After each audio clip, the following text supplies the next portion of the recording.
Oi, tudo bem com vocês? Aqui é o Márcio do Airibe, no Um Papo Fora do Eixo. E hoje vamos ter um encontro muito legal com a Raquel, atleta do Rugby 7 de 15 do Brasil, né, das nossas Yaras. E ela vai bater um papo comigo contando um pouquinho das suas histórias, tá? E principalmente a partir do momento que ela aparece aí e simplesmente começa a jogar. Daqui um pouquinho ela deve estar entrando, vamos daqui a pouquinho falar com ela, tá? E com certeza vai ser muito, muito legal. Não perturbe. Vamos lá, vamos ver se ela já chegou ou não. Cadê você, Raquel? Vamos lá, deu um minuto, mais um minutinho. Deve estar chegando. Né? Raquel tá aqui, vamos ver a Raquel. Opa. Aceitar. Opa, de ponta cabeça. Tá me ouvindo? Tô te ouvindo, sim. Legal, legal.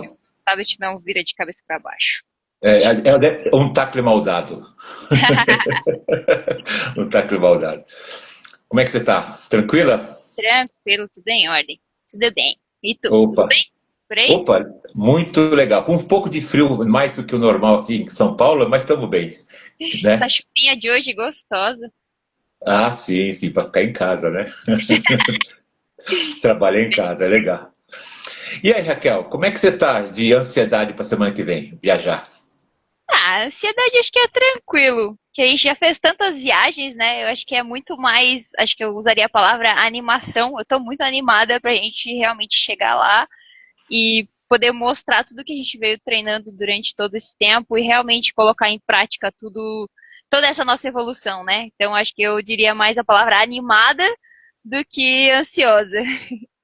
Porque a ansiedade a gente sempre tem que ter um pouco, né? Porque Aquele mesmo friozinho na barriga, né?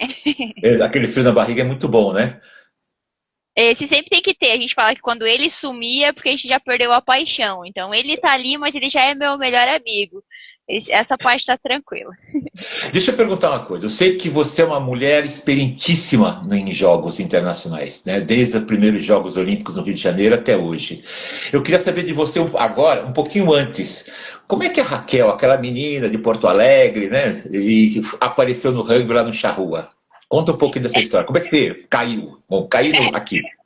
Na verdade, acho que eu vou retroceder um pouquinho mais. Na verdade, assim, eu desde muito pequena, desde criança, eu sempre fui apaixonada por esportes e eu sempre falava pra minha mãe que eu queria ser atleta. Um dia eu perguntei pra minha mãe desde quando que, da onde que eu tirei isso, que eu queria ser atleta. Ela falou: "Olha, eu só não vou falar que foi a primeira coisa que tu falou quando tu começou a falar, porque não dava pra entender o que tu falava. Mas Hum, desde que tu existe, que tu sempre falava que tu queria ser atleta." E eu fui sempre atrás desse sonho. Na escola, eu competia em todas as modalidades que eu podia competir.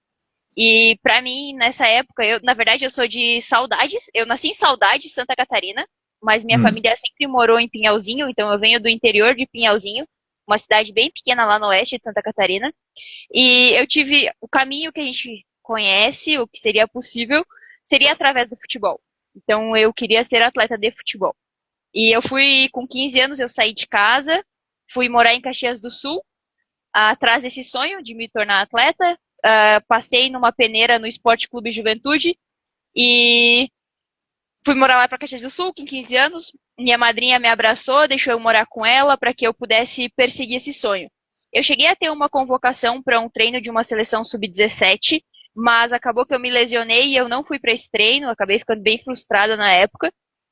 E um pouco depois disso, o Esporte Clube Juventude fechou o departamento feminino, porque Sei. no futebol masculino caiu para séries B ou C, eu não me lembro direito para qual que eles caíram.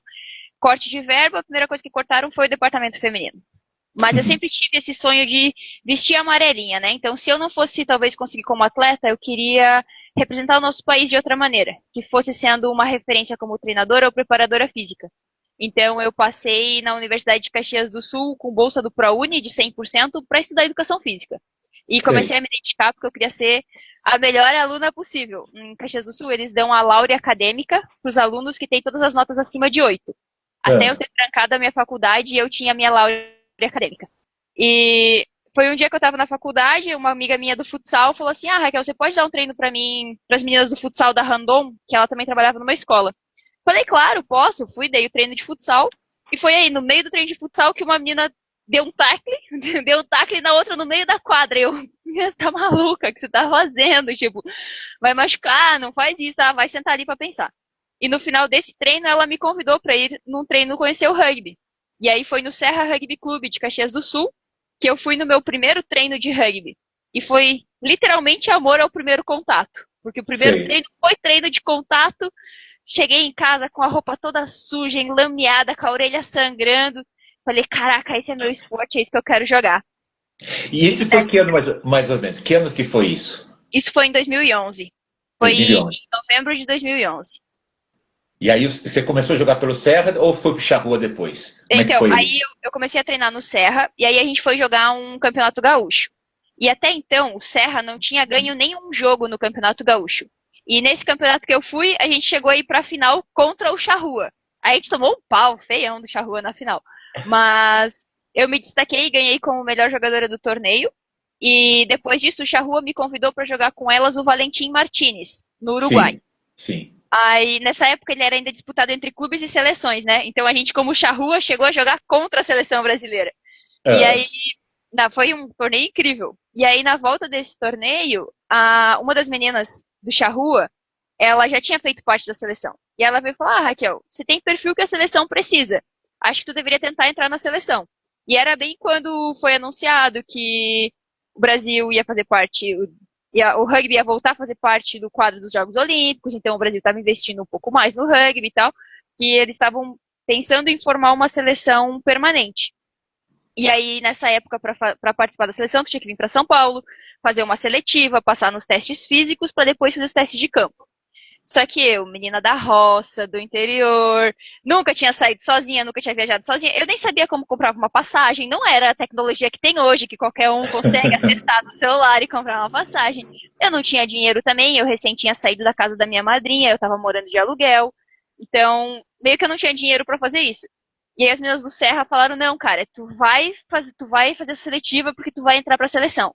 E elas arrumaram tudo. Elas fizeram rifa para conseguir dinheiro, elas deram seu jeito para comprar uma passagem. Uma das meninas que eu tenho um carinho muito grande por ela até hoje, fui encontrar ela lá em São Luís ano passado. Ela organizou toda a viagem, colocou escrito no papelzinho para mim, vai pro aeroporto tal horário, saindo do aeroporto tu vai em tal direção, pega o ônibus, chegando na rodoviária tu mostra esse endereço pro taxista. E tipo, fez o passo a passo de como eu deveria fazer. Cheguei em São José para fazer minha seletiva, isso foi em início de 2012, fevereiro de 2012. Tá. Aí fiz a seletiva, passei nos testes físicos assim, ó, raspando o mínimo que precisava. O único que eu não consegui fazer foi a barra, que a gente tinha que fazer uma barra com peso corporal, e eu nem pulando não consegui. Mas eles falaram, deixa ela ali, vamos ver o que vai acontecer no dia de teste de habilidades. E aí, quando foi pro teste de habilidades, eu tinha um diferencial, que era o chute. Então, isso acabou sendo algo bem importante que me ajudou a ficar na seleção. E aí eu treinei o ano de 2012 inteiro, entre camps e participações assim, não fui convocada para nenhum jogo. E aí, em 2013, foi meu primeiro jogo oficial, que na verdade foi pela seleção universitária, que foi a Universiade, em Kazan, na Rússia. E isso foi em junho ou julho, não me lembro. E aí, em dezembro, eu tive a minha primeira convocação para o time oficial, que foi uma etapa do circuito mundial em Dubai. E aí, depois dessa etapa, o treinador veio falar comigo. Raquel, tu quer ter chance de fazer parte do time olímpico, tu precisa te mudar para São Paulo. E aí eu tava com a minha faculdade lá em Caxias do Sul, faltando 6 matérias para terminar. E aí era aquela decisão. Termino minha faculdade, vou atrás do meu sonho de ser uma atleta olímpica. Aí eu, na minha cabeça, naquela época, eu pensei assim, estudar eu posso estudar até quando eu for mais velha. Eu disputar uma Olimpíada talvez seja uma chance única. E aí eu me mudei para São Paulo, tranquei minha faculdade, me mudei para São Paulo para ir atrás desse sonho. Essa coisa da ser menina da roça, vamos dizer assim, te ajudou a superar essas coisas todas? Porque muitas vezes a gente vê isso. Você tinha uma fome, né? Mas ao mesmo tempo você tinha as habilidades naturais. Isso ajudou bastante você? Com certeza, todo o trabalho da roça, isso acho que até no rugby, digamos assim, ajuda muito, porque desde pequena, desde que eu tinha 6, 7 anos, eu já ajudava meus pais na lavoura. Então a Hum. questão de força, de aguentar o impacto, isso já me ajudou demais. Também eu sempre fui muito independente, desde quando eu tinha acho que 7 para 8 anos, meus pais começaram, minha mãe passou num concurso público, ela começou a trabalhar na cidade, que a roça já não estava mais dando tanto lucro. Sim. Então, eu pequena já ia sozinha, arrumava a criação, cuidava da criação, tirava leite, fazia pasto, cuidava da roça. Quando o pai e a mãe não estavam em casa, eu tinha meu irmão mais velho, mas meio que eu que assumia as coisas. Então, acho que essa resolução de problemas também me ajudou muito na minha carreira como atleta. Porque Porque lá na roça, se a gente não se vira, a gente passa fome, né? Então, sim. E isso também faz com você, de repente, sair da roça, vamos dizer assim, para Porto Alegre, que é uma cidade maior, e veio para a selva, vamos dizer assim, selva de pedra. Isso foi assustador ou foi legal pra caramba? na verdade, assim, eu fui meio que uma progressão, né? Porque eu morava em Pinhalzinho, aí eu fui morar em Caxias do Sul, que ainda é menor do que Porto Alegre. Eu não cheguei a morar em Porto Alegre. Como eu fui parar no Charrua, até uma história curiosa, que o treinador da seleção naquela época, o Cris, ele falou assim, olha, Raquel, se tu quer, pra tu evoluir teu rugby, isso em 2012, pra tu evoluir o teu rugby, tu precisa jogar mais com o teu clube. E tu precisa jogar num clube que joga o campeonato nacional. E aí o Sim, clube mais próximo a mim era o Charrua. E tá. aí uma condição, entre aspas, do Charrua, o que é super justo, era que para eu jogar eu precisasse treinar com elas. Então eu Sim. pegava a minha motinha 125 lá de Caxias do Sul e ia para Porto Alegre uma ou duas vezes por semana para jogar, para treinar com as meninas para que eu pudesse jogar. Então meio que eu já fui fazendo essa transição. Caxias do Sul já era bem maior que Pinhalzinho, mas ainda era menor que Porto Alegre. Aí fui conhecendo um pouco de Porto Alegre, saída de Porto Alegre e vim para São Paulo. E aqui, na verdade, no início era tipo muita loucura. É uma coisa que eu acho muito louco até hoje. Que aqui em São Hum. Paulo parece que o dia é mais curto. Parece que o dia tem menos horas. Quando eu tô na casa dos meus pais, eu faço 1 milhão de coisas e quando eu vou ver são 10 horas da manhã. Eu já fiz mais do que eu fiz aqui um dia inteiro. Eu falo, cara, parece que é bizarro isso, mas realmente aqui em São Paulo às vezes eu sinto isso, de que o tempo passa muito rápido. Tudo acaba sendo longe, né? Então qualquer coisa que tu vai fazer, tu demora 1, 2 horas só pra ir e voltar. É, Então acho que essa é a maior e, diferença. e tem um detalhe interessante, né? Você fazia, para quem não sabe, a distância entre Caxias e Porto Alegre é 1 hora mais ou menos, não é isso? Então, muitas vezes aqui em São Paulo você demora de sei lá, do centro a Santo Amaro 1 hora de viagem, Exato, vamos dizer assim. exato. Às vezes até mais. Depende do dia, da chuva, do trânsito, aquela coisa toda, a gente sabe que é complicado, né? E você também veio com muito medo para cá? Ou também fala, bom, vamos embora, é o meu sonho tá lá. Na verdade, no início, acho que meus pais tinham mais preocupação, porque o que eles viam de São Paulo é o noticiário, né? Então, Lógico. tipo, São Paulo só tem acidente, morte, tiroteio, perseguição, assalto. Tipo, pra eles São Paulo era só isso. Então, acho que eu não que eu vim com medo, mas eu vim assustada por eles. E aí, onde eu vim morar, eu falei, olha, pai e mãe, é onde eu moro, é uma região mais tranquila, eu não vou para essas regiões que são mais perigosas, o nosso treino é nesse local, a gente não precisa passar por nenhuma zona que é perigosa, a gente faz esse caminho e tal. E aí, aos poucos, eu fui tranquilizando eles. E acho que para mim também foi tranquila essa transição, porque eu trouxe a minha motinha lá de Caxias do Sul. Eu tive amigos que falaram, não, tu vai mudar para São Paulo? Eu tenho um amigo que faz carreto, ele leva tua moto de graça, então não te preocupa. Aí já trouxe, logo que eu vim, a minha moto veio junto comigo, então eu já tive um transporte de fácil acesso aqui em São Paulo desde que eu cheguei. Então acho que foi tranquilo. E o caminho era praticamente as mesmas coisas. Logo que eu vim, eu só fazia o mesmo percurso, de casa pro treino, do treino para casa. Aí eu ia caminhando aqui no Shopping Morumbi, que é do lado, que era, nossa, vou passear no shopping. E o Parque Ibirapuera, que também de moto é 15, 20 min daqui de casa, e tamo lá. E Não naquela fazendo. época, e na época vocês não treinavam no NAR ainda, vocês treinavam no Banco do Brasil, não é isso? Na verdade, teve períodos e momentos. Logo que eu Tá, vim pra cá, a gente treinava 2 ou 3 vezes por semana no NAR, só que o NAR era aqui, do outro lado da ponte do Morumbi. Ele era Ah, tá. pertinho daqui de casa, dava pra ir a pé, porque ele era aqui do outro lado da Marginal. Dava Ah, 10 minutinhos caminhando até o NAR. E hum, aí depois que a gente começou a treinar na BB, que aí já tá. é lá na estrada de Tapicirica, era um pouquinho mais longe. É, em Campo Limpo, Itapecerica, né? Para aqueles lados ali. E veja só, você falou que o Chris foi o primeiro treinador da seleção, né? Como é que era essa relação com o cara da Nova Zelândia, que ia falar mais ou menos português? Tinha Youssef, que também falava aquele português afrancesado danado. Era uma confusão entre vocês todas ou não? Na verdade, um pouquinho antes, né? Quem foi o meu primeiro treinador foi o João Nogueira. Foi ele que me fez entrar na seleção. E aí, depois que entrou a parceria com o Crusaders da Nova Zelândia, e a gente foi muito se adaptando. Nessa época, eu também não falava uma palavra de inglês, não falava nada. A minha família, dentro de casa, a gente fala em alemão. Tá. Então, muitas coisas são parecidas. E aí Sim. algumas eu ia assimilando palavras para tentar entender o contexto do que era, do que estava acontecendo. E aí o Youssef já falava bem português quando o Youssef começou a trabalhar com a gente. Ele já era um português francês, mas super fácil de entender. E acho que a maior confusão era quando eles dois se desentendiam. Quando um falava uma coisa pra gente fazer e o outro falava outra coisa pra gente fazer. Aí um corrigia uma coisa, outro corrigia outra. É. Mas foi, tipo, acho que um desafio bem grande de aprendizado. Duas escolas bem diferentes de rugby, né? O francês com o da Nova Zelândia, não é isso? Exato. Bem diferente. Mas com o passar do tempo, eles foram também aprendendo como trabalhar juntos e como ajudarem a gente a evoluir. É porque eu conheci muito bem o Yusuf, tenho amizade com ele até hoje, se conversa de vez em quando. Ele é duro, né? Ele é pesado, ele gosta de perfeição. Ele era assim também na seleção ou até mais? Ah, eu gostava muito, eu sou suspeita a falar, porque eu tinha um carinho muito grande pelo Youssef, porque ele, pra mim, ele sempre soube ser muito profissional. Na hora Sim. que ele não tava no papel de treinador, ele era um palhaço, ele era muito engraçado, fazia a gente rir pra caramba, tipo, a gente se divertia muito com ele.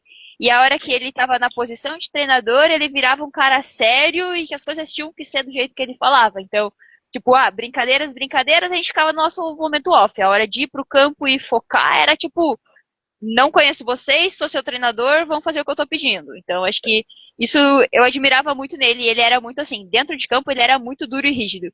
Fora de campo ele era uma pessoa incrível e divertida demais. E uma coisa engraçada que eu sempre gosto de ouvir das pessoas, você tem noção da grandiosidade de uma como atleta, de ter participado de uma e você participou de três, daqui 100 anos, pensar na Raquel lá do interior de Santa Catarina, eu participei de três jogos, mesmo não tendo ganho oficialmente nenhuma medalha, porque no Brasil tem muito disso. Você tem noção da grandiosidade ou não? Eu levo muito pra mim a mensagem que eu gosto de transmitir para as pessoas. Que eu acho Ah, que nem tudo é sobre recompensa de medalha. Claro que a gente gosta de ter uma medalhinha ali para comprovar, pô, a gente ganhou, não sei o quê. Mas acho que eu levo muito mais a mensagem de que a gente sonhar e correr atrás do sonho, isso é possível. Independente de qual for a área ou setor, mas tipo, eu levo pro lado do esporte que, pô, a mina que veio da roça, que mal, quando era pequena, mal falava português e chegou a uma seleção brasileira e chegou aos Jogos Olímpicos. Então, acho que eu levo muito esse orgulho para mim de levar essa mensagem, principalmente para as crianças ou para qualquer pessoa que esteja passando por qualquer situação que às vezes pense em desistir. Eu levo muito mais para esse lado, além de eu ser uma atleta olímpica, que eu leve essa mensagem de que a gente pode dar a volta por cima e conquistar coisas que a gente nem imagina. A gente tem esse e poder. exato, exato. Hoje as pessoas, você já é reconhecida na rua? De vez em quando eu acho incrível quando isso acontece. Eu tenho meus momentos que eu falo, poxa, eu sou famosa. A gente foi domingo retrasado, a gente foi na feira. Eu vou todo domingo, eu vou na feira comprar as frutas para durante a semana, né? E aí já tem Tá. os meus amigos lá da feira, tipo, pô, que sabem que a gente é atleta e tal. E aí eu tava escolhendo minhas frutas lá e uma mulher chegou pra mim e falou assim, com licença, você é a atleta que carregou a bandeira nos Jogos Olímpicos? Eu falei, sim! A gente vai abrir aquele sorrisão. Ela, a gente pode tirar uma foto contigo? Eu, claro! Eu acho incrível quando isso acontece. De vez em quando acontece. Não é muito, mas de vez em quando acontece. Eu acho incrível. De certa forma é um reconhecimento, né? Assim, você tem de certa forma uma medalha que você porta a bandeira do Brasil, né? Não é do rugby, Exato. né? do Brasil. Você representa Não duas só. coisas, né? Duas coisas, o Brasil e o rugby, né? E carregar a bandeira foi legal? Como é que foi? Porque foi uma apresentação diferente, né? Não, foi incrível, foi tipo um momento muito incrível pra gente do rugby brasileiro e pra todas as pessoas que estavam lá, todos os atletas, comissão, tipo, toda a delegação do time Brasil. Foi tipo um momento muito legal. Eu consegui ter a oportunidade de conversar, trocar uma ideia com o Isaquias Queiroz, que pra mim sempre foi um grande exemplo de atleta, um cara incrível. Também veio do interior, da onde não tinha nada, e se tornou um medalhista olímpico, um dos maiores medalhistas olímpicos do Brasil. Sim. Então, ele é um cara muito simples, simpático, divertido. Eu pude trocar essa ideia com ele, entender um pouquinho da realidade dele, como funciona outra modalidade esportiva. Eu acho que ali essa troca já valeu o posto. E aí, Sei. quando a gente foi lá pro barco, que eles nos explicaram, aquela troca de, eu balanço um pouco a bandeira, você balança um pouco, a gente se diverte junto, a gente começou a fazer brincadeira de rugby, tipo, pô, vamos fazer um line-out, joga a bola aí. Tipo, sabe, falou assim, vamos colocar um pouquinho da marca do rugby aqui também. E, na verdade, o que passaram pra gente lá no barco foi assim, de tal ponte até tal ponte vai ter a TV. Então, é nesse intervalo que vocês precisam acenar a bandeira, não sei o quê. Aí eu e o Isaac, a gente olhou assim, tipo, tinha muita gente ao redor do rio, nas arquibancadas, e falou, que fazer festa pra TV, vamos fazer festa pras pessoas que estão aqui assistindo a gente, que estão aqui acompanhando, mandando essa energia. Aí a gente passou a descida inteira do rio, se alternando entre balançar a bandeira e, tipo, realmente chamar o público, chamar quem tava lá. Foi, assim, realmente um momento único demais. Toda a delegação que tava no barco, tipo, mantendo aquela energia alta, todo mundo cantando, comemorando, tipo, mostrando a energia que o Brasil tem. Acho que isso Sei. foi. Tanto que, quando terminou o desfile, começou a chover, todo mundo entrou pro barco, eu fiquei lá fora com a minha bandeira lá, aproveitando. Aí até o repórter da Globo veio falar comigo, ele, Raquel, você sabe que já acabou o desfile, né? Eu falei, eu sei, mas eu quero ficar aqui aproveitar até meu último momento, e fiquei brincando com a bandeira lá fora. Eles pararem o barco, falar, então agora precisa descer. Eu, não. Foi muito legal, não só tudo isso, né? Que teve o lance que Japão foi sem ninguém, né? Nos estádios, né? Foi nada, né? Com ninguém, né? Foi só pra TV, né? Essa Olimpíada foi, assim, tinha tudo pra ser a melhor e, sei lá, assim, foi meio estranho. Porque era muito estranho. Normalmente no clima olímpico, tu sente a alegria das pessoas, tu vê o público se deslocando pros estádios, tipo, tem aquele calor humano. E, tipo, não podia ter nada, tu não podia conversar nem com atletas de outras modalidades, tu não podia conversar com outra delegação. Era tudo muito regrado, muito isolado. Jogar no estádio, era um estádio vazio. Eu não sei se já chegaram aí no estádio vazio, mas ecoa o som. Então a gente Sim. tentava passar uma comunicação e vinha aquele eco de vazio do estádio. Foi muito estranho. Foi assim, tipo, não sei, é difícil explicar a sensação, mas foi muito estranho essa Olimpíada, porque realmente faltou a parte que é o mais legal de tu ser atleta, de ter o público e a torcida te acompanhando. O calor, né? O calor humano das pessoas. Torcendo a favor ou contra, mas o calor humano, né? Exato, gritando, que vem a energia do calor humano lá faz muita diferença. Nos segundos Jogos Olímpicos, né? Você foi o Japão, depois foi a França. Quer dizer, você já tem três e você agora aceitou um novo desafio que é a Copa do Mundo, que é outra modalidade. Muita gente acha que é igual, mas não é igual, né? É outra dinâmica de jogo e você se encaixou, né? De certa forma, pela sua experiência e por habilidades suas. O que você está imaginando chegar agora? Agora eu vou para 15, vou enfrentar a França, vou enfrentar a gente, África do Sul. E agora? E agora? Essa é a pergunta que eu faço. E agora? Na verdade, assim, já foi um grande desafio, retrocedendo, né, voltando lá em 2019, quando foi a primeira oportunidade que falaram assim, vamos fazer uma seleção de rugby 15 que existe a possibilidade de disputar uma vaga para o Challenger para a Copa do Mundo. Aí a Tá. gente, pô, vamos lá, né, Brasil e Colômbia. Pô, da Colômbia no Sevens, a gente sempre ganhou delas, né, tipo, então, que vai ser jogar contra a Colômbia, né? Vamos lá, vamos tentar esse desafio. Só que eu não tinha muito interesse no 15. Eu, de verdade, tinha, assim, quase zero interesse. Porque eu Sim. jogava Sevens, gostava muito do Sevens, e, tipo, o 15, pra mim, ele sempre foi um pouco mais complexo.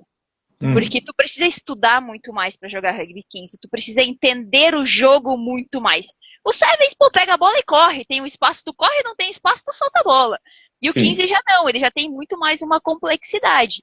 E aí eu de verdade, quando perguntaram às meninas do Sevens, quem quer participar, quem quer entrar pra esse treino, esse processo da seleção de 15, eu não levantei minha mão. Eu falei, tô de boas, eu não quero, não tenho interesse. E aí o treinador falou, não, você vai. Aí eu, tipo, não quero. Ele, não, vamos começar. E aí ele começou um processo de começar a me ensinar a ter gosto pelo Rugby 15.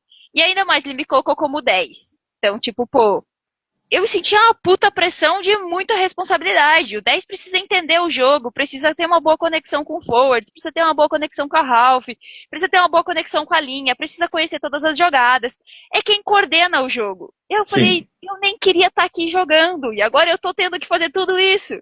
E aí foi um pouco complexo, porque a gente perdeu o jogo contra a Colômbia por um detalhe muito pequeno. E eu fiquei me culpando muito, porque a gente tinha 6 pessoas abertas na linha. Eu lembro até hoje do lance, aquele lance é muito claro na minha cabeça. 6 pessoas abertas na linha, a gente batendo no pick and goal, e eu chamei pra nossa Ralph, abre a bola, ela não me ouviu, ela foi dar um passe pra uma forward que veio em velocidade, a gente deu no com, perdeu a bola a 5 metros do gol, com 3 pontos de vantagem pra elas. Na última bola do jogo.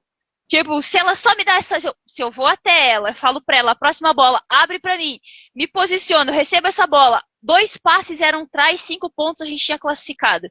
E aí a gente perdeu o jogo. Me culpei demais. E aí encerrou o ciclo do 15, falou, pô, não classificamos, encerrou.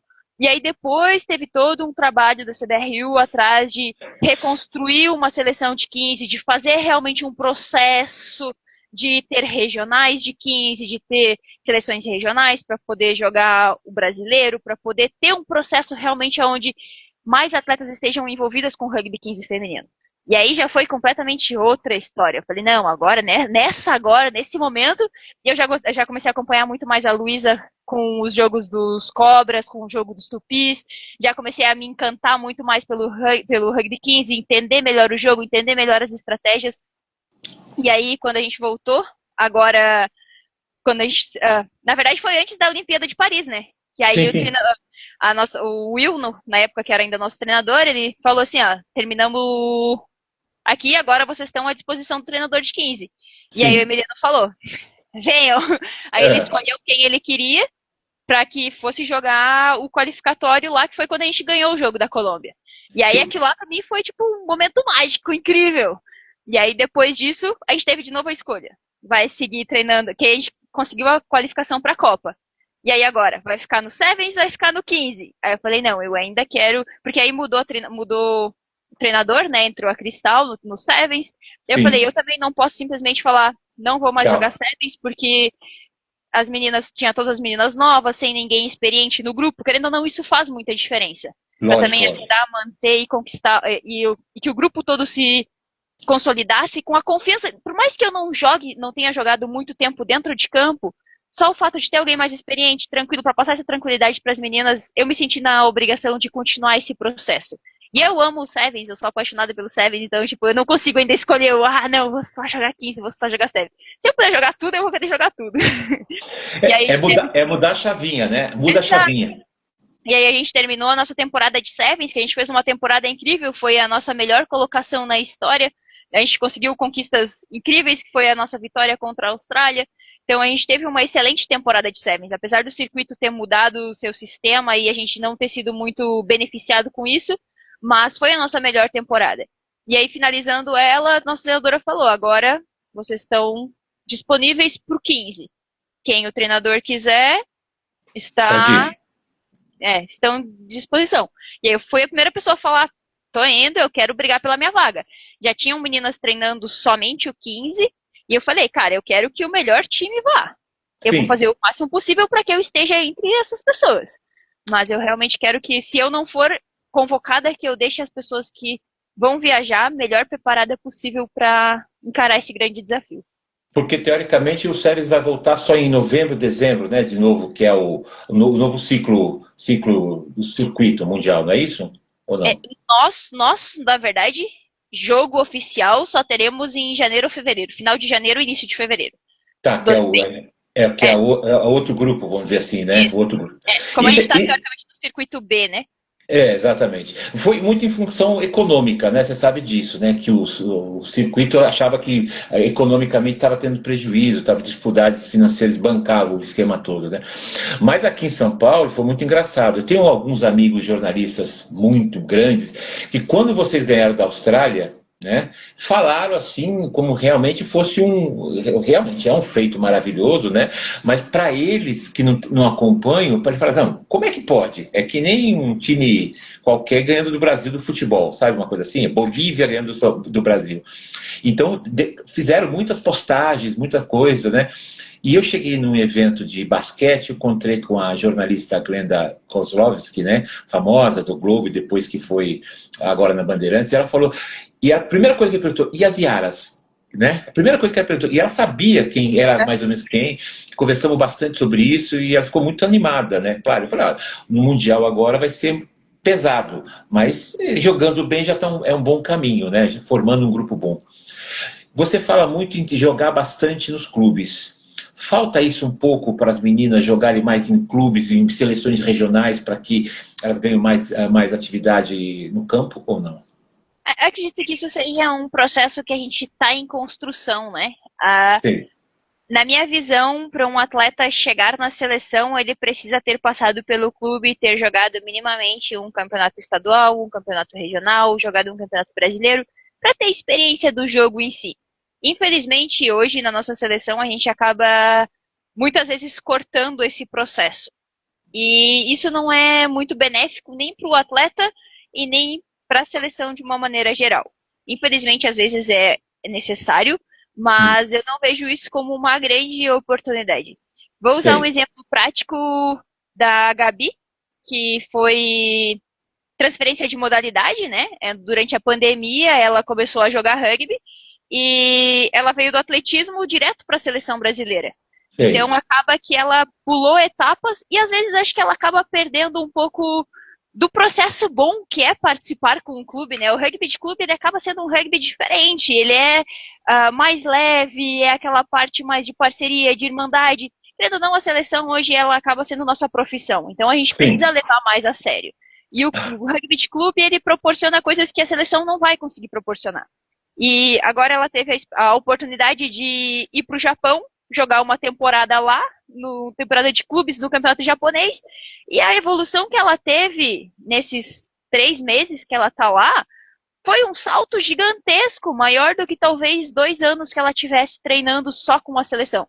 Porque acabava que ela não tinha nível suficiente para jogar campeonatos internos, nem experiência para jogar em jogos importantes, mas ela também não estava conseguindo jogar aqui. Então acho que isso acaba sendo um gap que a gente tem, mas que está num processo de evolução também.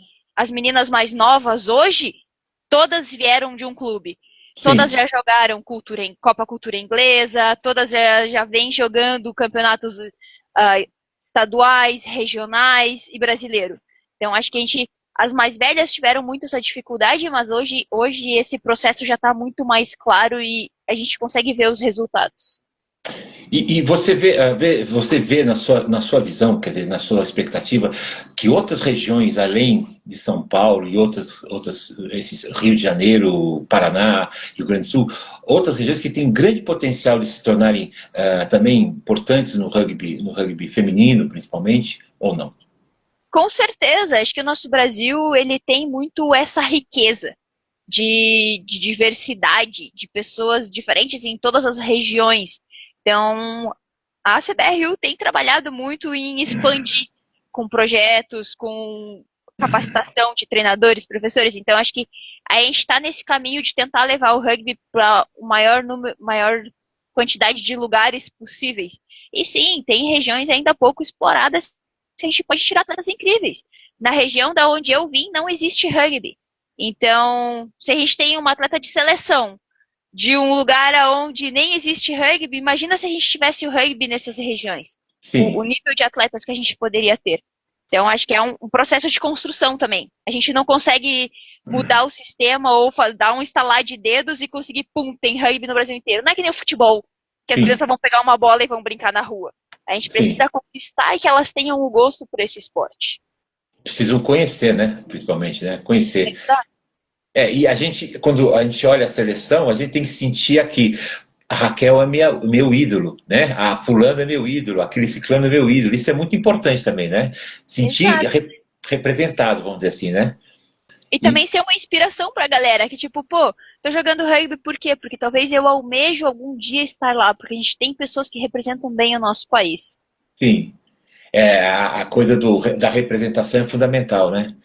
E você, por exemplo, agora, mesmo o Brasil, quer dizer, jogando a Copa do Mundo, o que você imagina depois da Copa do Mundo? Você já se preparou? Porque, bem ou mal, você está no circuito há muito tempo, né? Passou todos os perrengues possíveis nesses, sei lá quantos anos que você está jogando, né? O que você imagina agora? Você está se preparando? Bom, agora eu vou na transição da carreira, o que eu vou fazer depois? Você terminou a faculdade? Terminei, terminei a faculdade, sou formada em bacharel e licenciatura em educação física, estou iniciando esse semestre uma pós-graduação em marketing esportivo. Então, Oh, o meu pós-carreira ele está pensado, estruturado, mas eu tenho muitas ideias de diferentes ângulos e meio que assim, eu ainda não tomei uma decisão para qual caminho eu vou seguir. Uma coisa que eu quero muito é continuar trabalhando no desenvolvimento do rugby, de levar o rugby para mais regiões do país. Então, eu com sei. certeza, um dos meus objetivos quando eu parar de jogar é levar o rugby para a região oeste de Santa Catarina. A gente Que já, precisa que o rugby cresça um pouco mais. Eu acredito que a gente possa ter grandes talentos vindo daquela região, que infelizmente a gente ainda não tem o nosso esporte consolidado lá. Mas antes disso, eu acho que um processo de transição de uma área que eu gosto muito, a área da arbitragem. Então, eu já atuo aqui em São Paulo, em alguns jogos. Uh, Pretendo começar também a atuar em jogos nacionais para conseguir ter realmente uma evolução nessa área também. E quem sabe sonhar alto algum dia talvez a gente tenha uma representante. Quem sabe eu jogue mais, eu participe de mais uma Olimpíada de outra maneira. porque tem uma coisa legal, né? Você tem uma calma. Isso eu já te comentei quando o último jogo que você foi bandeira, né? Foi auxiliar.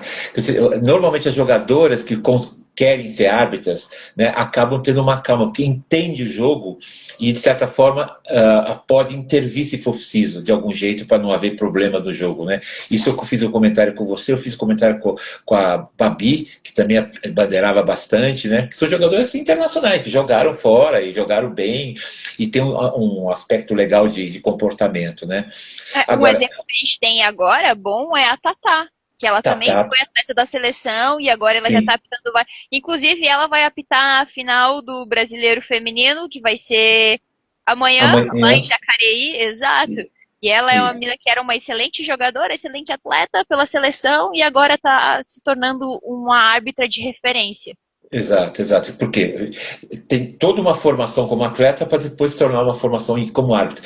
Isso é bom para vocês todos passarem por tudo antes, assim, até para falar, bom, eu quero essa área aqui, eu quero ser árbitro, eu quero ser gerente, eu quero ser marketing, eu quero ser, sei lá, qualquer coisa dentro do esporte.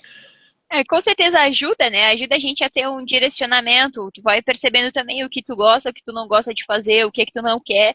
Tipo, eu tive já várias pessoas falando, não, você precisa continuar trabalhando no alto rendimento, tu tem muito pra dar. Eu falei, cara, eu já tenho 12, 13 anos de alto rendimento. E o alto rendimento, ele acaba sugando um pouco da gente. Então, eu falei assim, por hora de agora, eu não quero continuar no alto rendimento, porque é muito Certo. difícil tu continuar sempre, querendo ou não, tu sempre precisa dar resultado, né? Tu precisa ter rendimento. E isso Sim. é um pouco complexo às vezes. Então, assim que eu parar de jogar, o alto rendimento não é a minha primeira opção. Mas eu também não descarto, quem sabe tenha uma boa oportunidade e a gente possa continuar evoluindo o rugby brasileiro dessa maneira. E eu sei que nesse alto rendimento os atletas de forma geral são podados, né, em muitas coisas, se restringe de fazer as coisas, né? Como é que foi sua vida fora o alto rendimento? Quer dizer, você foi estudar, né, acabar sua faculdade, mas tem suas. A gente já foi, todo mundo já foi jovem, eu fui jovem também um dia, quem sabe, há muito tempo atrás.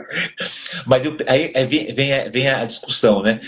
Vocês conseguiram fazer alguma coisa a mais além de treinar, viajar e assim por Ah, diante? a gente sempre acha uma maneira de ter alguma válvula de escape, né? Então, logo quando eu vim para a seleção, eu ajudei como treinadora do Rugby USP. Depois disso, eram mais ajudas, tipo, aleatórias, assim, vamos ajudar o Pasteiro a treinar chute. Beleza, chama a Raquel pra vir aqui no treino. Ia, participava.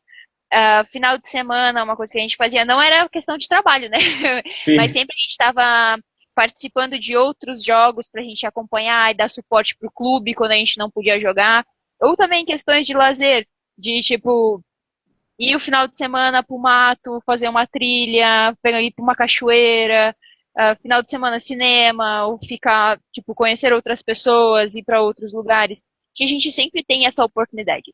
E o rugby, ele tem também outra coisa que é incrível, que é o terceiro tempo, né? Que ele acaba sendo também uma oportunidade de tu conhecer outras pessoas, conhecer outros meios, conhecer outras profissões, e talvez se interessar por alguma outra coisa que não seja direcionado realmente dentro de campo, mas que tenha relação com o rugby. E São Paulo tem muita coisa que você conhece, que você fala, puxa, isso aqui eu queria visitar de novo, algum espaço, né, sei lá, um teatro, um cinema, uma avenida. Vou te falar que o que eu mais conheci de São Paulo foi quando eu trouxe meus pais pra cá, mais do que eu sozinha explorando, que minha mãe e minha tia, tanto São Paulo quanto Rio de Janeiro, né? Minha mãe e minha tia tinham o sonho de ir conhecer o Cristo Redentor. E aí depois das Olimpíadas do Rio, 2016, acho que foi em 2017, 2018, eu arrumei as passagens para elas, fiz elas virem para São Paulo, daqui eu peguei um carro e fui pro Rio. Aí eu fui conhecer o Cristo junto com elas. Na volta descobri que o sonho delas era conhecer o Santuário de Aparecida. Já paramos no Santuário de Aparecida para elas conhecerem. E aí elas vieram pra cá e falaram, a gente não pode vir pra São Paulo e não conhecer a 25 de Março, não conhecer o Largo 13 e não conhecer a Avenida Paulista. Aí eu falei, então tá, eu nunca fui nesses lugares, mas vamos! Sim. E aí eu conheci levando elas pra esses lugares. Tem isso também. Porque é engraçado, eu tenho uma série de pessoas aí, atletas, que me seguem, eu sigo elas para acompanhar, saber das notícias, para minha divulgação também, né? E eu vi uma que foi na Pinacoteca, né, visitar a Pinacoteca. E eu falei, nossa, é legal, ela está querendo conhecer coisas diferentes, que faz muito bem para vocês, né? Dá uma aliviada na tensão toda, né? Isso vocês não conseguem fazer, não dá tempo ou não curte? Com certeza dá, mas aí vai de interesse de cada um, né? Tipo, as meninas daqui de casa têm o grupo do Clube do Cinema. Elas, tipo, quase todo final de semana é tipo, vamos no cinema, vamos assistir que filme? Não sei, vamos no cinema. Então, tipo, a galera vai. E tem várias meninas que, tipo, dá tempo de tu fazer outras coisas e ir. Às vezes vai um pouco do teu interesse. Eu, particularmente, agora eu tô velha. Quando eu era jovem, eu ia muito mais. Eu ia pro parque, eu ia pra USP. Eu já fiz passeio de quadriciclo, fui pras cachoeiras. Isso quando eu era jovem. Hoje em dia eu prefiro ficar em casa jogando meu videogame de boas. Já não sou mais tão aventureira. Velha? Quantos anos você tem, sua velha? Eu tô quase com 33. Mas aí quando eu tô. Além disso, uma coisa que eu gosto de fazer quando eu tô entediada em casa é construir ou montar coisas. Então, acho que meu passatempo ele é um pouco diferente. Hoje em dia já é um passatempo de pessoas que gostam de ficar em casa. Ou eu jogo videogame, agora eu tô num período que eu tô praticando costura. Comprei uma máquina de costura e tô aprendendo a costurar, então acho que cada um vai manejando seu passatempo. Parece brincadeira, mas a pandemia mudou o comportamento de muita gente, né? Não foi? A pandemia, ficar em casa, treinar em casa, fazer as coisas em casa, né? Não sei se... Eu descobri que é gostoso fazer isso. Também tem essa, descobriu, né? Ó, o Cauã tá dizendo assim que é a melhor hábito do futuro. O Cauã tá dando a mensagem. Que Deus te ouça, hein, Cauã? Se o Cauã tá falando que é um excelente hábito, né? Ele também pode dizer alguma coisa legal. Boa. E você já preparou a sua cuia para levar para Londres ou não? Com certeza. A gente estava discutindo nessa semana, eu e a Luísa e a Temps. A gente assim, quanto de erva que a gente vai levar? Quanto cada uma vai levar pra gente ter erva suficiente? Vai estar frio, vão ser 3 semanas. Falei, quantas cuias a gente vai levar? Qual que é o tamanho da cuia? Isso tudo vai influenciar. A gente já tava debatendo isso. Eu falei, não, eu tenho acho que uns 5, 6 quilos de erva ainda. Eu falei, não vou levar tudo isso, né? Eu falei, eu geralmente gasto 1 quilo por semana só pra mim. Então, como a gente Hum. vai estar em 3, 4, a gente pode levar uns 6 quilos, acho que é o suficiente. E dividir em várias malas, né? Porque senão É, entre cada pessoa, exato, a gente vai é. dividindo entre a gente, senão já gastou minha mala toda só em erva. Não, e assim, os caras vão falar, que erva é essa aqui, né? A gente teve um período, um momento na seleção que foi bem curioso, que no aeroporto a gente levava a nossa mateira, né? A gente levava em cima, bonitinho. Sim, Agora, a maioria das vezes eu acabo despachando, que é mais prático e a gente é menos questionado sobre. E aí sim, eles perguntaram, tipo, o que que é isso? Eu falei, imagina tu traduzir literal, né? Isso é erva e uma bomba. sim. Só quando a gente entrar no país. Aí explicou, não, isso é tipo um chá verde, é tradicional da nossa região, tipo, é um chá, pode cheirar, não tem nada de errado. E Sim. aí, a gente nunca teve problemas com ele. É, quando não está fechado, eles não reclamam, né? Mas quando está aberto, eles já reclamam um pouquinho. Pior que não, porque tipo, eu levo geralmente dentro de uma coqueteleira. Porque Ah, é tá, mais tá. prático e mais fácil pra não estourar. Já aconteceu de estourar um saco na mala e assim, Na zona. impregnou todas as minhas roupas, toda a mala, então, tipo, dentro da coqueteleira tá fechadinho, corre menos risco. Eles não implicam não sobre, porque não é nada animal. E tipo, Sim.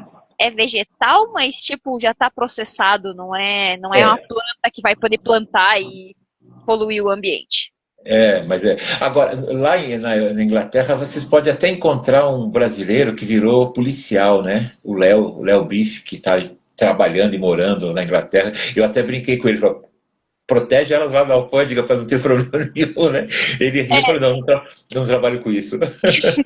O legal de da gente estar indo pra Inglaterra, e na verdade qualquer viagem que a gente faz, qualquer lugar do mundo, a gente sempre acha um brasileiro. Independente Sim, da onde a gente for, em qualquer lugar, existe algum brasileiro lá que conhece e gosta de rugby. Isso a gente acha, eu acho muito incrível. Tem, sim. tipo, várias pessoas que já falaram, não, a gente vai estar lá torcendo por vocês.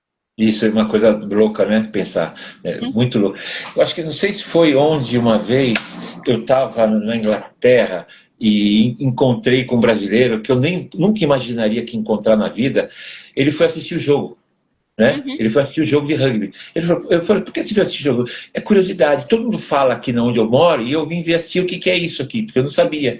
E aí eu contei um pouco a história para ele, né? E ele falou, nossa, não sabia. Ninguém conta isso pra gente, né? É engraçado isso. Eu achei muito curioso isso nos Jogos Olímpicos. Quando eu Hum. me tornei porta-bandeira, que aí ele foi divulgado, que era uma atleta do rugby e tal. Assim, acho que uns 80% das mensagens que eu recebi foi: Nossa, eu sempre adorei rugby, eu nem sabia que a gente tinha uma seleção. Eu nem sabia que o Sim, Brasil tinha time de rugby, eu nem sabia que existia rugby no Brasil. Falei, cara, sim. sim, existe. A gente tem uma seleção competitiva, a gente tem uma seleção que conquistou vaga para os Jogos Olímpicos, a gente tem uma seleção que conquistou vaga para uma Copa do Mundo. Tipo, a gente sim tem uma boa representatividade. É, e não é só uma vaga, né? Vocês ganharam duas, três vagas, né? Duas por mérito e duas porque era sede, mas não é qualquer uma que consegue isso, né? Exato. Esse é o grande lance. E você aqui em São Paulo, você convive mais com quem? Com a Luísa? Com quem mais? Você fica mais perto? Ou não fica nem com a Luísa, que é gaúcha demais? Pior é que agora eu nem tenho mais muito contato com a Luísa, porque na verdade aqui em São Paulo a gente, quem é de fora, tem Hã? as casas que são pagas pela nossa confederação, a gente mora tipo numa grande república. Tá. Na minha casa hoje nós moramos em 9 pessoas. Eu Opa, moro com Thalia, Thalita, Leila, Gabi, Temps, Bart, Ash e Andressa. Essas são que as bem. pessoas que moram comigo hoje. Só, A né? Luísa morava aqui em casa, aí ela casou, Ou. foi morar, ela comprou um apartamento e ela foi morar no apartamento dela. Então ela acabou saindo daqui de casa. A mesma coisa a Marcele também morava aqui em casa e aí acabou que ela foi morar junto com o esposo dela. E Sim. aí E não aí? moram mais aqui. Mas aí a gente convive com todo mundo porque a gente se vê todo dia no treino, né? Lógico. Aqui, tá vendo uma menina aqui, a Ana Souza, que escreveu agora, uma inspiração? Essa é a brasileira que eu falei para você, que joga em Portugal, que é de Belém, super jovem, que de repente você tem que dar uma olhadinha nela, ver se Quem vale a sabe? pena. Quem sabe poder trazer para eu conhecer, saber como é que trabalha, vale muito a pena. Eu fiz uma conversa muito legal com ela, era super gente boa, tá? E de repente vale a pena. Joga campeã nacional portuguesa, então é um Então, bom. mas existe essa possibilidade porque tem várias, que a gente estava comentando outro dia, existem várias meninas hoje na seleção que já jogam fora. Então tem as Sim, meninas que estão jogando em Portugal, Espanha, França. Então, sim, quem sabe, é uma ótima oportunidade. A gente não, até onde eu sei nesse momento, a nossa seleção de 15 ela não vai permanecer centralizada após Copa do tá, Mundo. Vai tá, ser sistema de academias, sim. mas quando tiver uma clareza de como vai funcionar esses esquemas de academias, com certeza as pessoas responsáveis vão estar indo atrás de atletas brasileiras que jogam em outros lugares e vendo da possibilidade de fazer parte desse grupo da seleção que não está aqui, que está Sim. representando o Brasil ao redor do mundo. Tem orientações para como elas têm que trabalhar lá fora para poder virem para cá, né? Isso também, né? É importante. E você acha que você acredita que de repente, a partir do ano que vem ou dos próximos anos, vai haver esse trabalho para que as jogadoras de 15 joguem mais nos seus clubes, ou os clubes que eles sejam escolhidos para poder dar essa casca que a gente fala, né? Essa casca, esse Com importante. certeza, já vem, a gente pode ver da crescente que vem tendo esses últimos anos e o investimento. No primeiro torneio de 15 feminino que a gente teve, era só um catadão de 3 times, catadão do Brasil inteiro, scrum sem disputa, o jogo de 10, 20 minutos, tudo adaptado. E hoje a gente já tem campeonato regional, um campeonato nacional, que está representando a nossa modalidade. Então, a gente já vem nesse trabalho e agora é continuar trabalhando para crescer ainda mais, para melhorar os campeonatos estaduais de rugby 15, para a gente melhorar os regionais, para a gente ter ainda um brasileiro de nível ainda maior. E Sim. também existe a possibilidade de um campeonato de franquias, Hum. semelhante talvez ao que os Cobras joguem, não talvez com times de outros países, mas com atletas vindo de fora, para a gente ter realmente um campeonato de alto nível aqui no Brasil. Isso é muito, é fundamental, né? Pensar já a longo prazo alguma uma coisa, né? Bom, que isso é muito bom, né? Eu tenho uma pergunta que eu sempre faço para todo mundo, e eu vou fazer aqui em público, porque eu nunca escondo o que eu penso e falo, né? O Melina ajudou a provocar todo mundo a ser melhor, em termos de profissionalismo, em termos de estrutura física. Eu sei que tem muita gente que ama e tem muita gente que odeia. Mas a vida é assim, tem gente que te ama e tem gente que odeia. Aí é o problema deles, né? Não é seu. Você acha que eles podem ser um grande marco de mudança das coisas também ou não? Ou você acha que não é esse modelo?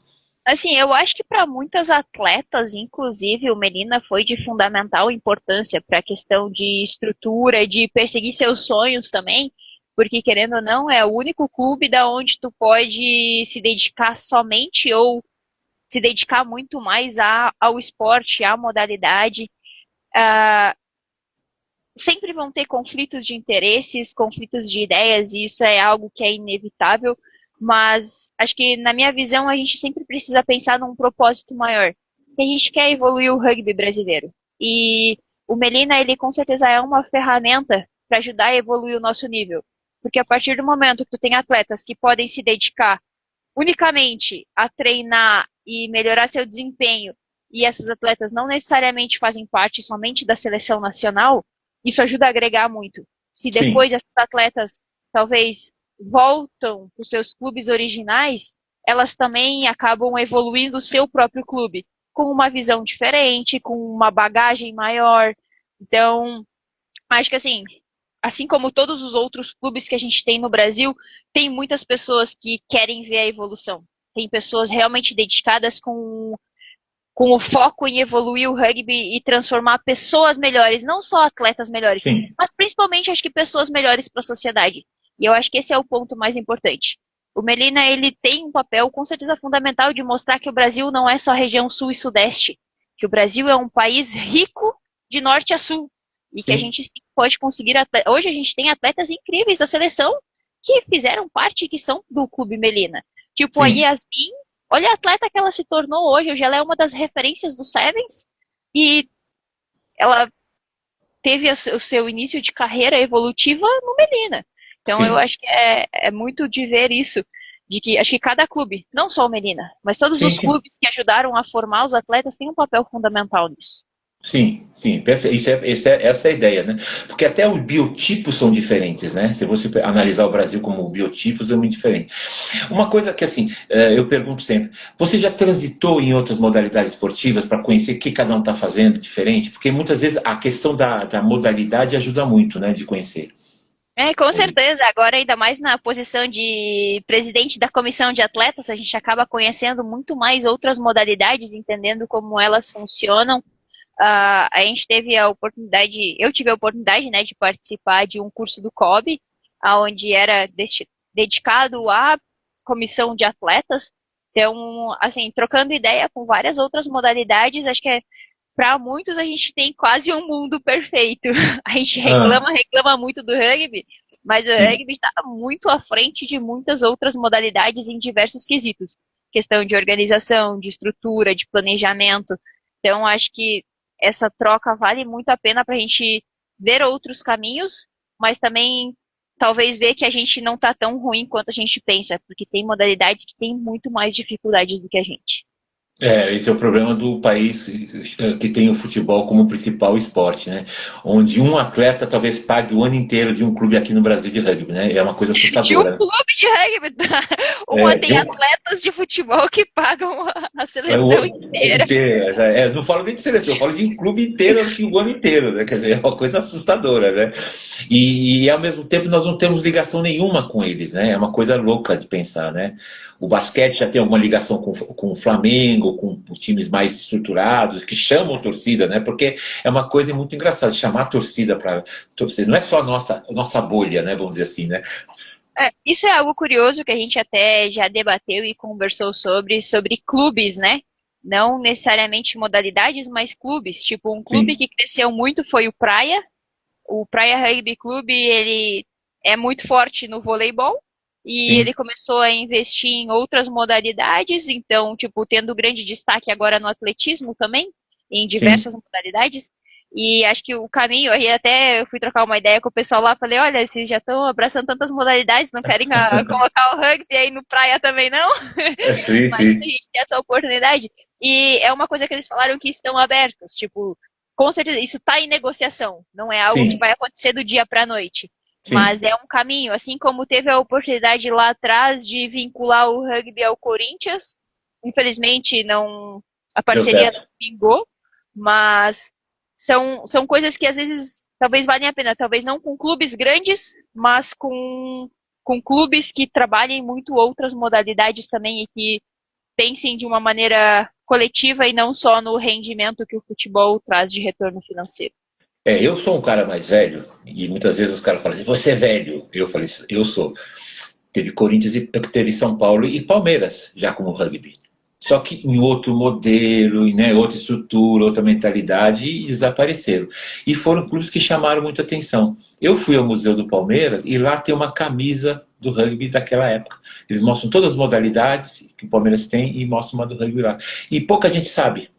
Né? Pouca gente sabe. E seria muito legal até promover isso, isso é muito, muito importante, né, saber. Porque as pessoas não tem nada a ver com futebol. Não, a marca Palmeiras, a marca Corinthians, a marca São Paulo, a marca Flamengo, a marca Internacional, por exemplo, são muito importantes, são pesadas, né? E ajudam a atrair para o rugby, os olhares, vamos dizer assim, né? Raquel, deixa eu perguntar para a gente fechar, senão vai te deixar muito cansada, e eu também.